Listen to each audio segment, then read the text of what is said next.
Hey buddy, welcome to this channel English with विवेक।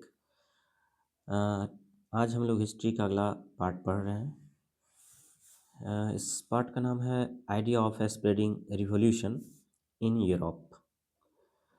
जो revolution France में rise हुआ था, जो रिवॉल्यूशन फ्रांस में आया, उस रिवॉल्यूशन को अब जो फ्रेंच आर्मीज़ था या जो रिवॉल्यूशनरीज थे, वो उसको बगल के नेबरिंग कंट्रीज़ में भी ट्रांसफ़र करना चाहते थे। वहाँ भी वही रिवॉल्यूशन लाना चाहते थे। रिवॉल्यूशन क्या था? लोगों के अंदर नेशनलिज़्म की फीलिंग लाना, उसके अंदर देशभक्ति की भावना, राष्ट्रभक्ति की भावना फ़ील करवाना। उन्हें भी ये महसूस हो कि हमें भी एक न्यू नेशंस की ज़रूरत है, डेमोक्रेसी की ज़रूरत है। तो जो फ्रांस था ना, फ्रांस, तो फ्रांस में तो रिवॉल्यूशन आ चुका था। अब वो चाहते थे फ्रेंच आर्मीज़ की अगल-बगल के जो भी नेबरिंग कंट्रीज़ हैं, वहाँ भी ये रिवॉल्यूशन लाया जाए। तो अपने आर्मीज़ को वो दूसरे कंट्री में भेजेंगे, जिससे वहाँ भी नेशनलिज़्म की फीलिंग आएगा, फिर वहाँ भी मोनार्की सिस्टम ख़त्म हो जाएगी। वहाँ भी अपना नेशन स्टेट बन जाएँगे, डेमोक्रेसी आ जाएगी। तो यही है फीलिंग, नेशनलिज़्म को स्प्रेड करना दूसरे यूरोपियन कंट्रीज़ में। तो देखिए, the revolutionaries the revolutionaries wanted to spread, वे चाहते थे स्प्रेड करना the idea of nationalism, nationalism की जो आइडिया थी उसको in other parts of Europe, Europe के अदर पार्ट्स में, यूरोप के अदर कंट्रीज़ में। They wanted to help other peoples of Europe, Europe के दूसरे पीपल्स को, पीपल्स लिखा हुआ है, पीपल्स का मतलब होता है group of people who has the same who has the same या और कॉमन आइडेंटिटी। ऐसे लोग जिसका आपस में आइडेंटिटी मिलता हो उसको बोलते हैं पीपल्स। तो उन लोगों की मदद करना चाहते थे फ्रेंच आर्मीज़, यूरोप के उन लोगों को जो खुद का अपना एक नेशन बनाना चाहते हैं, टू बिकम नेशंस। उन्हें भी हेल्प करना चाहते थे ताकि वो लोग भी अपना एक खुद का नेशन बना लें। फ्रांस में तो आ ही गया था, नेशन स्टेट तो बन ही गया था। अब ये चाहते थे कि इसी फीलिंग्स को दूसरे जगह ट्रांसफ़र किया जाए। अब कैसे हुआ ये देखिए, हुआ क्या कि फ्रांस में जैसे ही ये यहाँ पर इस्टेब्लिशमेंट हो गया डेमोक्रेसी का, नेशन स्टेट बन गया, तो अगल-बगल के कंट्रीज़ में भी ये न्यूज़ फैल गया। बगल की कंट्रीज़ में भी न्यूज़ फैल गया कि भाई फ्रांस में जो है डेमोक्रेसी आ गया, वहाँ पे नेशन स्टेट बन गया। तो यहाँ के जो अदर कंट्रीज़, नेबरिंग कंट्रीज़ के जो लोग थे, उसमें पर्टिकुलरली स्टूडेंट और एजुकेटेड मिडिल क्लास, ये 2 याद रखिएगा। एजुकेटेड मिडिल क्लास और जो स्टूडेंट थे, वो वहाँ पर एक ग्रुप एस्टेब्लिश किया। उन्होंने एक क्लब बनाया, जिस क्लब का नाम था जैकोबिन क्लब्स। तो जैकोबिन क्लब्स एस्टेब्लिश किया और जैकोबिन क्लब्स का काम क्या था? जैकोबिन क्लब्स का काम ये था कि जो आइडिया है नेशनलिज़्म को, उसको प्रमोट करना, उसको जगह-जगह फैलाना, स्प्रेड करना, यही काम था उस जैकोबिन क्लब का। ताकि यहाँ से जो फ्रेंच आर्मी यहाँ जाएँगे, यहाँ पर पहुँचेंगे, तो ईज़िली बगल के जो एम्पायर है उसको कनकर्ड कर दे, उसे हरा दे, उसे जीत ले और वहाँ भी नेशन स्टेट एस्टेब्लिश हो जाए। तो देखिए, when news of the French revolution spread to the different cities of Europe, Europe के अलग-अलग भागों में जब ये न्यूज़ पहुंचा कि फ्रेंच रिवॉल्यूशन के बारे में वहाँ पर न्यूज़ पहुंचा, students and educated middle class, students and educated middle class people formed Jacobin clubs बनाना शुरू कर दिया वो लोग। जैकोबिन क्लब्स बनाए स्टूडेंट्स और मिडिल क्लास ने। और किस लिए बनाया पूछेगा आपको, what was the purpose of forming Jacobin clubs, तो आंसर हो जाएगा टू स्प्रेड रिवॉल्यूशनरी आइडियाज़। जो रिवॉल्यूशनरी आइडिया था या फिर द आइडिया ऑफ नेशनलिज्म था, इसको स्प्रेड करना ही जैकोबिन क्लब्स का काम था। रिवॉल्यूशनरी आइडिया का मतलब हुआ जो भी आइडिया नेशनलिज्म से रिलेटेड था, उस सब आइडिया को स्प्रेड करना। ड्यू टू देयर एक्टिविटीज़, और इसी के कारण क्या हुआ, ड्यू टू जो जैकोबिन क्लब्स एस्टैब्लिश किया गया उसके वजह से there activities and the campaigns, जो कैंपेन्स उन लोगों ने चलाया चलाया क्लब्स वालों ने मिशन जो चलाया, the French armies easily moved, जिससे क्या हुआ कि आसान हो गया फ्रेंच आर्मी को, ये फ्रेंच आर्मी को यहाँ से यहाँ मूव करना ईज़ी हो गया। तो कह रहा है कि ईज़िली मूव्ड इनटू कहाँ-कहाँ वे लोग गए फ्रांस से निकल के फ्रेंच आर्मी, तो हॉलैंड में गए, बेल्जियम में गए, स्विट्ज़रलैंड में गए एंड मच ऑफ इटली और इटली के कुछ भागों में गए। 1970s की बात है। 1970 में आपको पता है कि जब फ्रेंच रिवॉल्यूशन स्टार्ट हुआ था 1789 में और उसके बाद की बात कर रहा है 1790s में। तो इस ईयर के अबाउट लगभग इस ईयर में 1 साल बाद जो है फ्रेंच आर्मी वहाँ भी पहुँच गए, अदर यूरोपियन कंट्रीज़ में। क्यों ईज़िली चले गए? बिकॉज़ ऑलरेडी वहाँ पर जैकोबिन क्लब्स था। Hence we can say that yes say through revolutionary war के थ्रू के द्वारा the French armies carried the idea of nationalism to other parts of Europe। मतलब नेशनलिज्म का जो आइडिया है वो वन पार्ट से दूसरे पार्ट लेके गए, यानी फ्रांस से लेकर के अदर कंट्रीज़ में ये आइडिया लेके फ्रेंच आर्मी गया। किसके थ्रू? वो रिवॉल्यूशनरी वॉर वो क्रांतिकारी जो वॉर था, जो यहाँ फ्रेंच रिवॉल्यूशन के थ्रू के द्वारा यहाँ इस्टेब्लिश किया गया था, उस वॉर को ही आगे स्प्रेड किया गया। So this was our topic of spreading nationalism in other parts of Europe. आगे देखते हैं हम इसमें कुछ और है। अब आगे हम लोग देखते हैं कि जो नेपोलियन है, Napoleon's reform and there impact.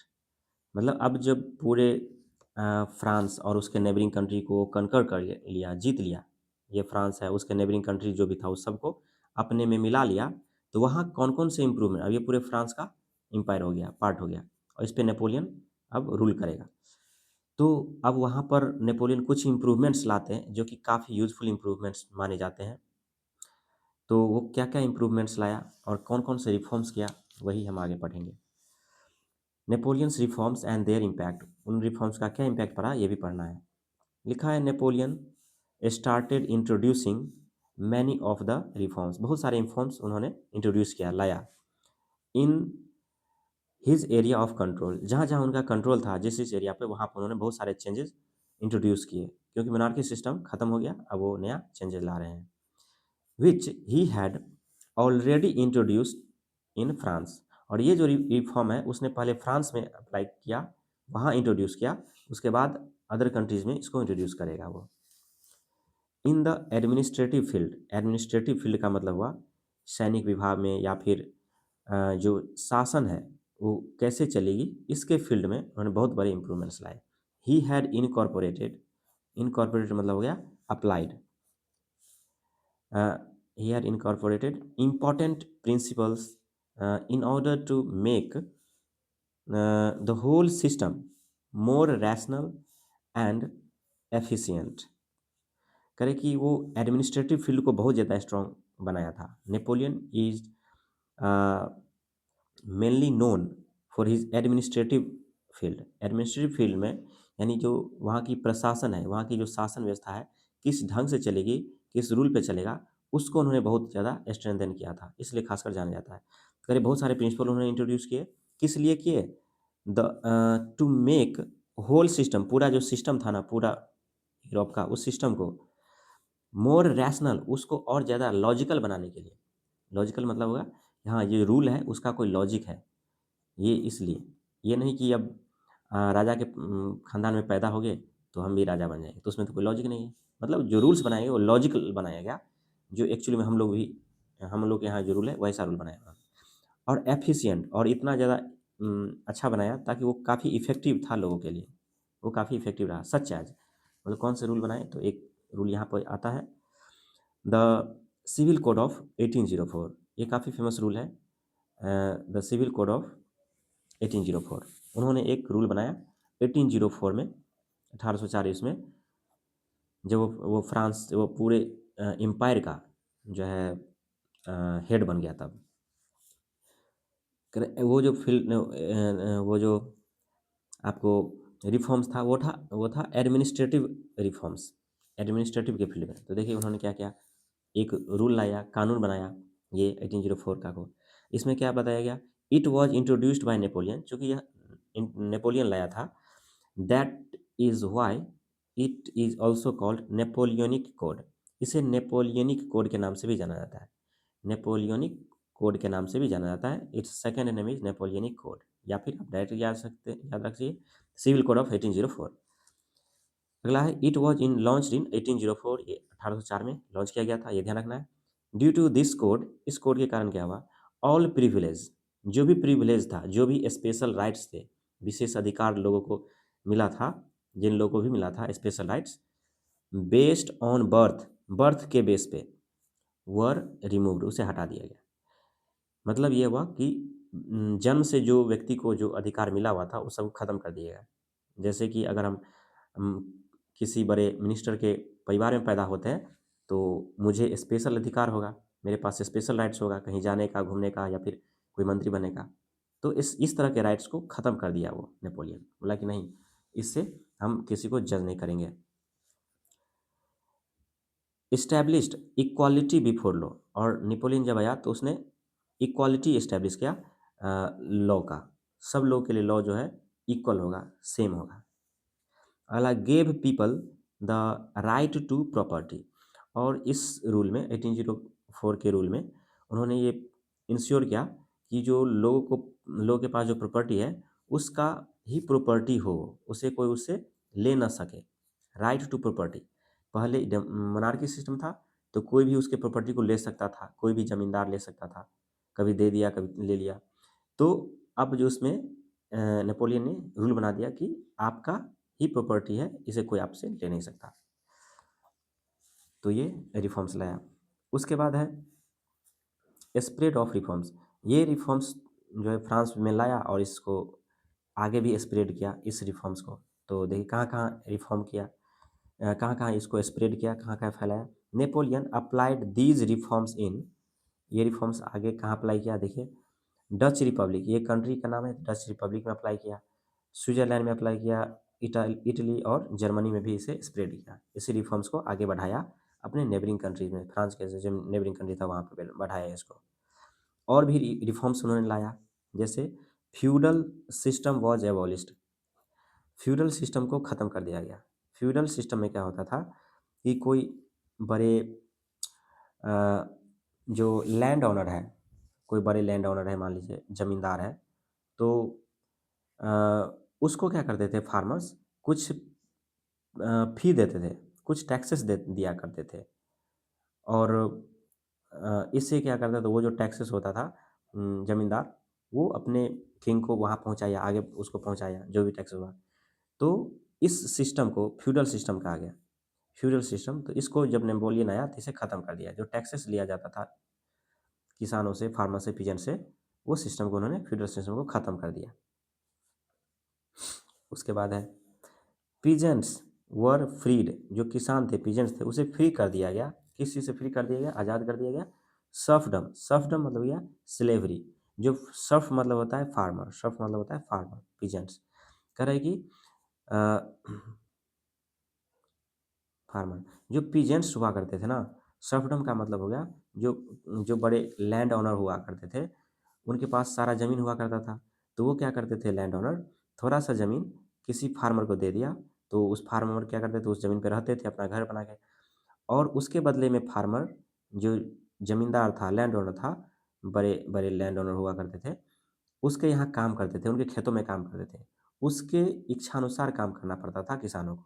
तो ये इसी सिस्टम को बोला गया कि ये सर्फडम है, या इसे आप स्लेवरी भी बोल सकते हैं, एक तरह का गुलामी होता था ये। तो इसको भी ख़त्म कर दिया नेपोलियन ने। मेनोरियल ड्यूज़ मतलब एक तरह का टैक्स जो फार्मर पेड करते थे, जो भी लैंड ओनर हुआ होते थे या लैंडलॉर्ड होते थे, ज़मींदार होते थे, उसको पेमेंट करते थे। तो वो जो फ़ी था, जो टैक्स था, उसे भी ख़त्म कर दिया गया।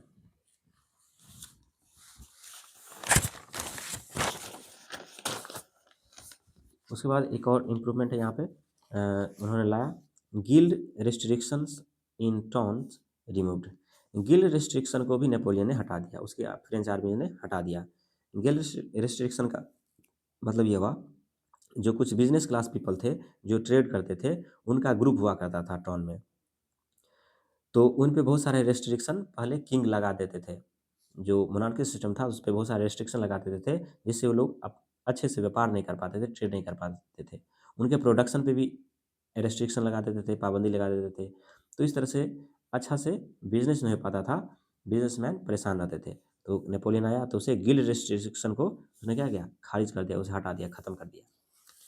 उसके बाद आगे आता है कि इकोनॉमिकल इम्प्रूवमेंट्स में उन्होंने क्या-क्या किया? इकोनॉमिक इम्प्रूवमेंट्स, आर्थिक स्थिति को मजबूत बनाने के लिए फ्रांस और उसके नेबरिंग कंट्री की आर्थिक स्थिति, इकोनॉमिक कंडीशन को ठीक करने के लिए जो है नेपोलियन ने क्या इम्प्रूवमेंट्स लाए हैं?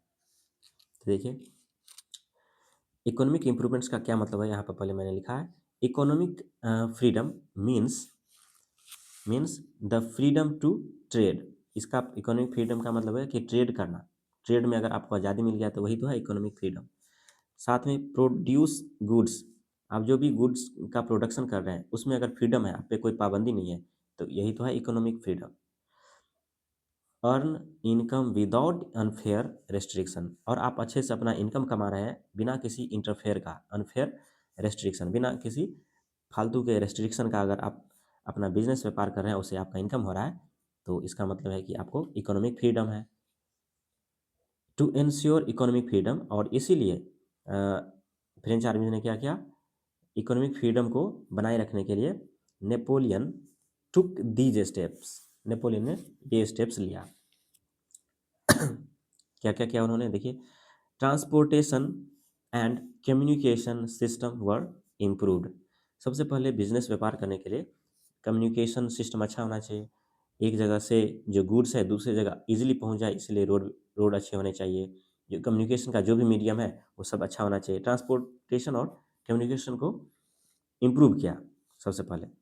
उसके बाद जो पीजेंट्स थे, या आर्टिसंस मतलब आर्टिस्ट लोग जो थे, वर्कर्स थे एंड द न्यू बिजनेसमैन थे, इंजॉयड न्यू फाउंड फ्रीडम। उनके लिए एक नया फ्रीडम था, क्योंकि आज तक इतना फ्रीडम मोनार्की सिस्टम में से नहीं दिया गया था। तो इन सब के लिए एक नया फ्रीडम था, तो वे लोग को ये फ्रीडम काफ़ी अच्छा लगा। फाउंड फ्रीडम, उनके लिए एक नया फ्रीडम था और वो लोग इंजॉय किए इस फ्रीडम को, बिजनेसमैन सब लोग। यूनिफॉर्म लॉज वर इंट्रोड्यूस्ड, नए लॉज बनाए जो कि यूनिफॉर्म था, सबके लिए बराबर था, इक्वालिटी समझ सकते हैं, सबके लिए इक्वल लॉज बनाए गए। उसके बाद है standard weights and the measures were used. उन्होंने क्या किया कि देखा कि हर एरिया में अलग अलग तरह का वेट्स यूज हो रहा है। कहीं पे 1000 ग्राम को 1 kg माना गया है, तो कहीं पे 1000 10 ग्राम को 1 kg मान लिया गया है, तो कहीं पे 900 ग्राम को 1 kg मान लिया गया है। I am just giving you example. तो इस तरह से तो बिजनेस करने में प्रॉब्लम होगा, हर जगह अलग अलग अगर वेट मान लिया गया है तो इसने स्टैंडर्डाइज कर दिया इन सबको, बोला कि ठीक है 1000 ग्राम को ही 1 kg माना जाएगा, चाहे आप किसी भी देश के किसी भी कोने में चल जाइए। तो इसने स्टैंडर्डाइज कर दिया वेट्स को, ये बोला गया कि standardize the weights and measures, और लंबाई को भी उसने स्टैंडर्डाइज कर दिया। Were used, standard weight use किया गया और मेजर्स यूज किया गया। अ कॉमन नेशनल करेंसी, होता क्या था कि जो भी एरिया था उसमें अलग अलग करेंसी यूज होता था पहले। तो उन्होंने क्या किया, नेपोलियन ने सभी एरिया में एक ही करेंसी कॉमन कर दिया। जैसे अगर रुपया चलेगा तो हर जगह रुपया ही चलेगा, डॉलर चलेगा तो डॉलर चलेगा। तो एक करेंसी को उसने क्या किया, इंट्रोड्यूस किया सबके लिए, उसे नेशनल करेंसी कहा गया, वो नेशनल करेंसी बना दिया। आगे देखिए, बिकॉज ऑफ दीज इम्प्रूवमेंट्स, अब इस इम्प्रूवमेंट्स का क्या प्रभाव पड़ा? Because of these improvements the movement and exchange of goods, करे सामान जो भी गुड्स था, जो सामान था उसका मूवमेंट बढ़ गया, काफ़ी बढ़ गया।